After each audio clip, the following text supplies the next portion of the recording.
Hey, what's up, YouTube? So, you know, I, I looked at some things. You see some guys offering supplements over YouTube and on the internet, over the interweb. You know that if you rub this on your ball sack, this will happen. And you see things where it's like, this is proprietary, and we're not going to tell you everything that's in it, but just buy it and try it. You'll like it.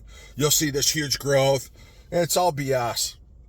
And when any supplement company says it's proprietary and we're not going to tell you, that's your red flag right there. Because if it's legit, man, they'll label it, and if it's good stuff, it'll be tested, peer reviewed, the whole 9 yards. And rarely do you ever see anything in the unregulated supplement industry that has supplements in it that are peer reviewed.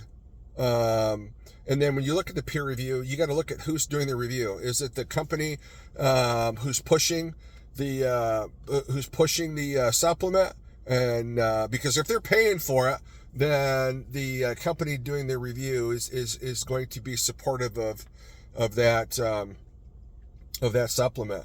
So my stance on it is, if it's legit, man, there's a patent on it, because their stuff works well and they could prove it. It's documented and there's a patent on it, So if you could patent something, I would garner to say that it's probably going to be legit, and because it costs a lot of money to slap a patent on something, and especially on the pharmaceutical or the supplement industry side. But basically, a lot of the supplements that you buy on the internet are full of fillers and just junk. Just real junk, and you might have minuscules of this, minuscules of that might be beneficial, but it's really not enough to really make a difference. You look at these pre-workouts. I mean, they're so loaded full of caffeine. It's just like, it's a joke. You'd be better off just making a pot of coffee and just making it strong and slamming it.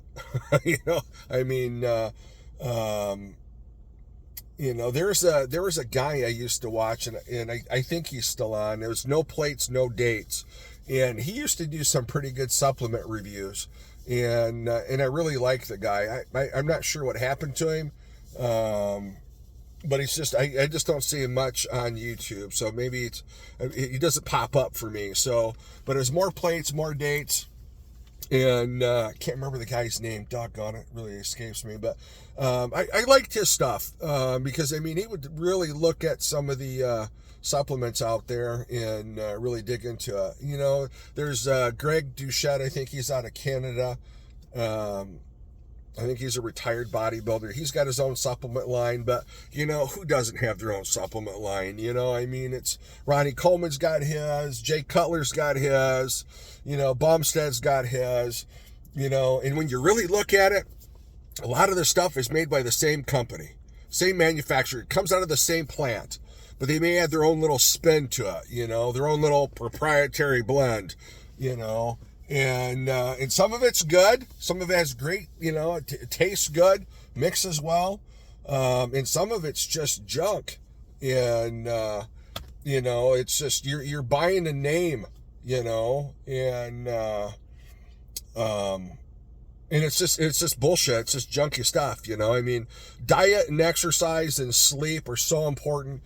If you have high levels of cortisol, that's not good. Stress is a killer in so many different levels in your weightlifting and just your overall health. And, if your metabolism isn't up to speed, there's so many things that factor into how well you're going to do. Your genes, I can't say it enough. Your genetics play a huge factor in how you're going to grow, and versus slow twitch versus fast twitch. You can look at a lot of really nice bodybuilders, and in the past, and then they'll have super shoulders, and a nice pec and lats and stuff, and the biceps, but then no triceps. The triceps are just not there. That's genetics. or vice versa. They have ginormous triceps, very small biceps, that's genetics. You see on certain athletes where they'll have muscular thighs, and then you get below the knee and they just got string beans for calves. I mean, it's just like a stick. There's just, and again, that's genetics. They're awesome from the knee up. But if you're a judge and you're looking for symmetry and, all this other stuff, man, if you're lacking down there, it's not going to bode well for you. But I'm not a bodybuilder. I don't profess to be, although I love the sport. I love everything that's involved in it. But it's very complicated. It's very, if you're going to do it professionally, you need a trainer, you need a dietitian, you need a good physician, if you're going to make it, and be successful, Jay Cutler, Ronnie Coleman, all those guys. I think Jay Cutler was married to a doctor, I think, for a little bit. She may have been a doctor, maybe a PA or something, but yeah, so it's just like, when you have those things and you can get the treatments that you need, the physical therapy and all that stuff, man, you could grow like a beast, but let me tell you, the supplements that these guys have, isn't what makes, you don't get your growth that way. They get it, from testosterone and other performance enhancing drugs. So when you look at these guys at 5'6", 5'4", 212, 218, 240 maybe, to put on that kind of muscle mass, dude, you are juicing up like there's no tomorrow. And that's the only way you're going to get that big, because genetically your body, for some guys will put on 20 to maybe 40 pounds, of real muscle. And then after that, you're done. Your genetic code, your genetics just turn it off, so then that's when you get into all the drugs and to stimulate that growth. Now, granted, you're still putting in all that hard work, but your recovery time is diminished, which really allows, that those muscle tissues to grow. But keep in mind, muscle and the tendons and tissues don't all grow at the same speed.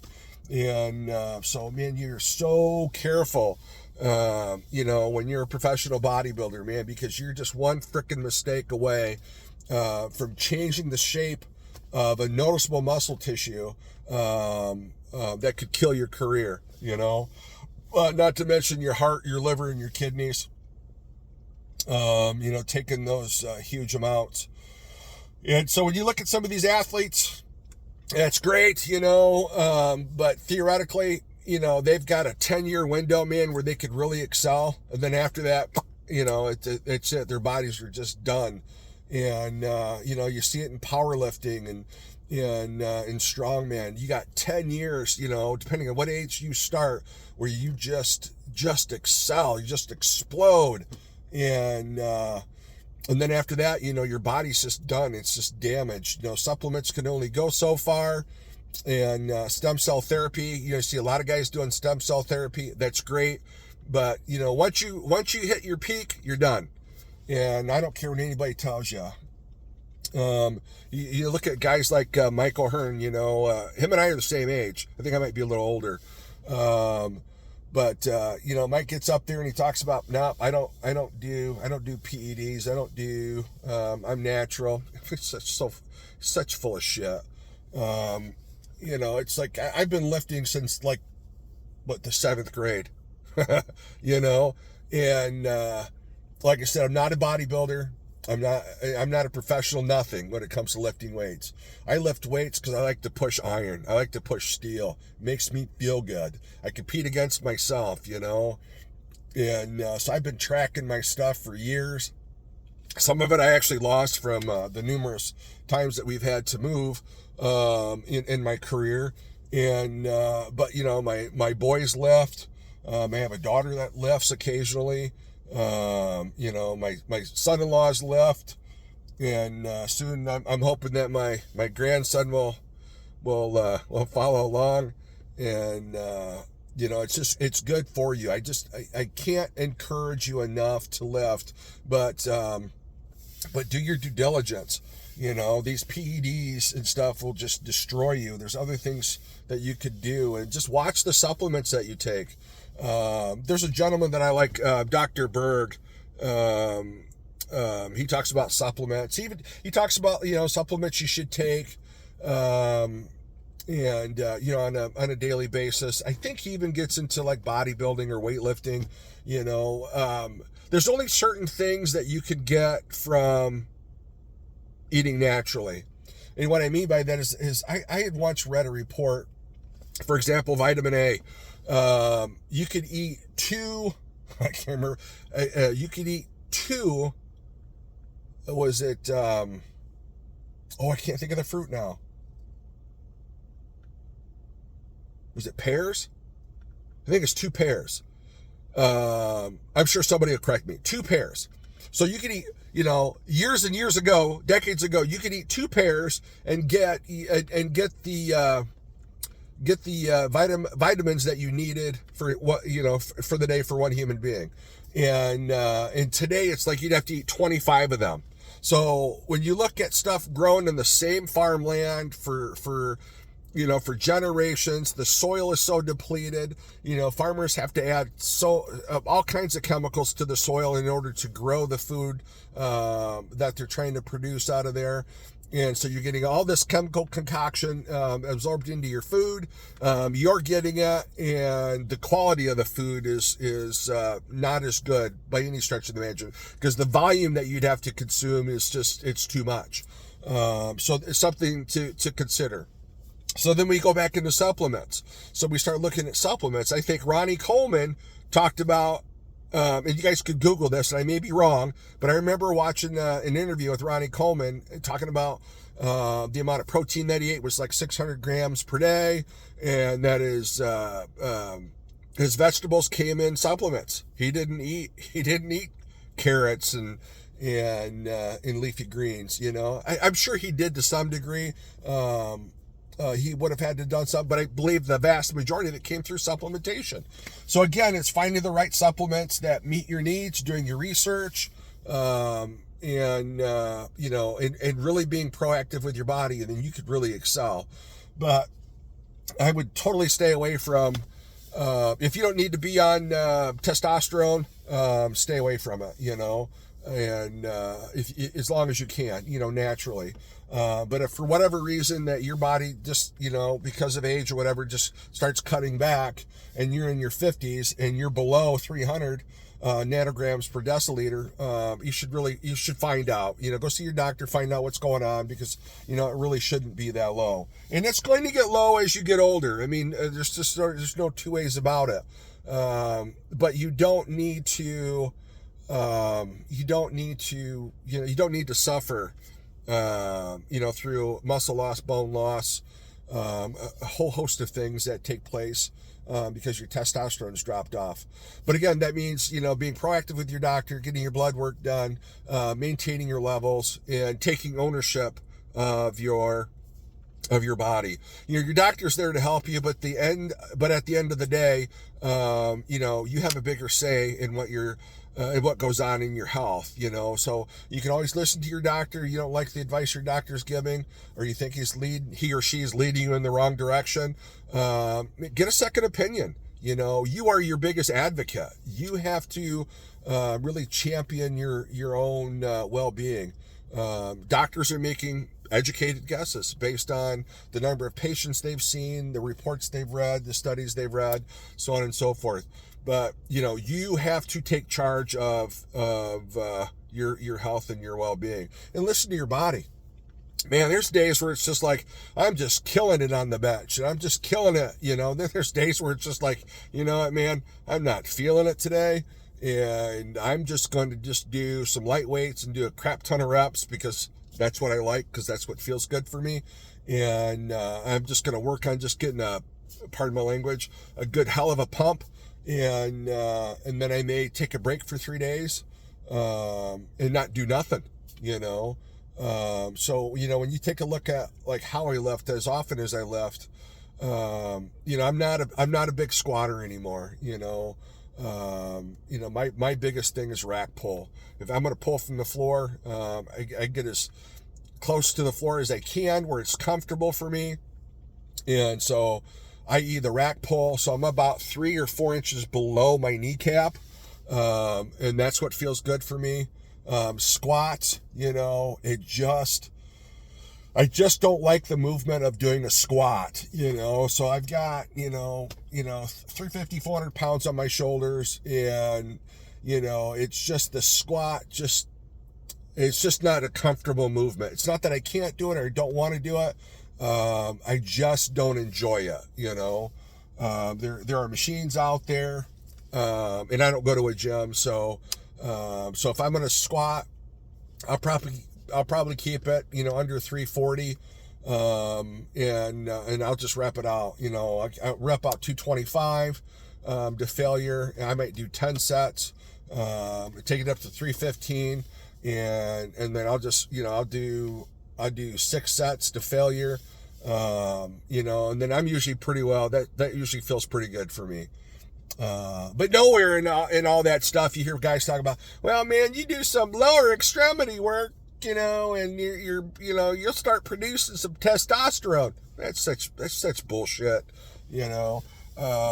I can tell you, I've done that for years and years and years, and mine never went up. My levels never went up from doing lower extremity exercises. So that's that's a gym myth, or in other words, BS. And so once your boys stop producing, that's it, baby. You got to figure out why. It could be diet. It could be a whole host of things. But diet, sleep, all those things do affect your ability to produce testosterone, but not to the point where it's like, okay, I'm only getting 5 hours of sleep and I have 2 meals a day. That's not going to that's not going to cut your testosterone levels down below 300 or 200. You got something else going on there. And of course it depends on your age. If you're a 70 guy, that's going to be, one thing. If you're in your 20s, oh my gosh, no way should you be that low ever, unless you have something going on. So what am I at? 18 minutes here. So, that's kind of my advice is just, man, be proactive with your health and go see your physician. And, man, if you need TRT, don't be ashamed of it. It's, if you need it, you need it, and, it doesn't make you less of a guy, less of a man, if you need to get a shot once a week. Some guys are doing it every 2 weeks. So, but man, if you start shooting up and you're doing, your levels are, 1,000 nanograms, a week, per deciliter or higher than that. Was it 15? I've seen guys, I've read about guys being up to like 1,500, they're doing these heavy cycles, and it's just like, man, it's just that roller coaster up and down. That's not where you want to be. You want to find your happy medium, physically, mentally, whatever that number is. That's between you and your doctor. And once you find out what that number is, then that's where you want to stay. So you'll adjust your dose to meet that test result. It's kind of like thyroids, hypothyroidism. That's up and down, and some people never get it totally dialed in, but you're getting your blood work, you're taking your medication to try to keep it as level as you can, based on your age, and it can be really difficult to do, and so. Just keep pushing that steel, man. That's the best thing for you, including women. My gosh, I've said this before in another video. This isn't just for women, and if you're feeling lethargic and down, and you've been a mother of 1 or 2 or 6 or 10, man, I don't want to say, it's taken a lot out of your body, and I've seen a lot of women in their 50s and 60s that look phenomenal. Look amazing, my wife being one of them. And it's a lot of ups and downs, okay? So women are so much different than men. and so much more unique. God made them so unique and so strong and so tough. It's just amazing how tough women are compared to men. When you think about the I don't want to say damage, but when a woman gives birth, it takes so much out of that woman. It's astonishing.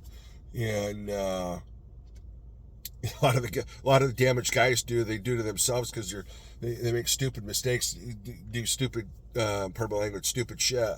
But being a mom is just next best thing to being an angel. If she's a good mama and she's doing the things that she needs to do because she's trying to take care of herself and that little baby growing inside her. And what a blessing a good mother is, man. I'm telling you, what a blessing they are, because they're kicking that baby off, with a great start to life. And breastfeeding is like the best thing for a baby, not formula. And who cares what your boobs look like, 5-10 years down the road? If you're married to the right man, he doesn't care. I guarantee you, doesn't care. And if you're worried about that, then shame on you. But I guess that's a different topic, a whole nother video. But women to lift in their bone structure and their bone density, man, it's just so important, and then making sure that you're taking the right supplements, because, again, make sure you get the right supplements, that they have in there what you're supposed to have in there, because you're not going to get it all through diet. It's impossible to get it through diet. Our food industry is just a mess, horrible mess, cancers and eczema, and there's just all kinds of crap, in our food. Just go back and look at 70 years ago, when the food industry first kicked off, and producing all this garbage that we have today. It's a shame. But Robert Kennedy, I got high hopes for that guy. But anyway, like and subscribe, and I don't want to keep babbling, and please share and leave a comment. And I don't claim to know it all. I just know what I know, because through for what I've done, what works for me, and what works for me it's not going to work for everybody else. So the biggest key point here is, don't follow somebody else's routine, somebody else's diet, because you know what, it's not made for you. You have to figure out your own. You got to find your own niche, in that bodybuilding market, or powerlifting, or strongman, or whatever it is, or just if you're just like me, just want to lift, and you want to be strong and get strong, and so you got to find your own way. And like I said, you could read all the famous, bodybuilders, and I'd read all their books and this and that, but that's what worked for them. You have to write your own book. You have to write your own chapter, and it's great to look at those guys and nitpick what they did, what they didn't do, and build your own body, build your own masterpiece. So like and subscribe. Thanks for watching, and I look forward to the next video. And again, like and subscribe, please. It helps me out a lot. Thanks. Have a great day.